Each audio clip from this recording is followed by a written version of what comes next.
வெயிட்டை மெயின்டைன் பண்ணணும்னா நம்ம என்ன பண்ணணும்னா நம்ம எடுக்கக்கூடிய உணவில் வந்துட்டு ப்ரோட்டீனும் ஃபேட்டும் இருக்கிற மாதிரி பார்த்துக்கணும். சில பேர் வந்து ப்ரோட்டீன் இருக்கிறது மட்டும் எடுப்பாங்க, ஃபேட்டை வந்து அவ்வளோவா கண்டுக்க மாட்டாங்க. ஸோ ரெண்டுமே பேலன்ஸாக இருந்தால் மட்டும்தான் நம்மளுக்கு வந்து அந்த வெயிட்டை வந்து நம்ம கரெக்டாக மேனேஜ் பண்ணிக்கிட்டே இருக்க முடியும்.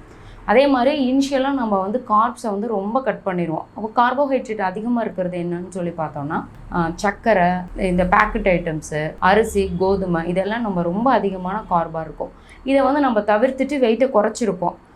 நம்ம தான் ஐடியல் வெயிட் வந்துட்டோமே அப்படின்னு சொல்லிட்டு கிராஜுவலாக நம்ம அடுத்தது இதை சேர்த்த ஆரம்பிக்கும் போது என்ன ஆயிரும்னா திருப்பி நம்மளுக்கு இன்சுலின் ரெசிஸ்டன்ஸ் வர்றதுனால வெயிட் ஏற ஆரம்பிச்சிடும். ஸோ அப்போ என்னன்னா நம்ம வெயிட்டை மெயின்டைன் பண்ணணும் அப்படின்னு நினச்சோம்னா நம்ம முடிஞ்ச அளவுக்கு ஃபேட்டும் ப்ரோட்டீனும் இருக்கிற உணவை எடுத்துகிட்டு நம்ம கார்பை கம்மியாக மெயின்டைன் பண்ணும்போதே நம்மளுக்கு வெயிட் வந்து பெருசாக ஏறாது.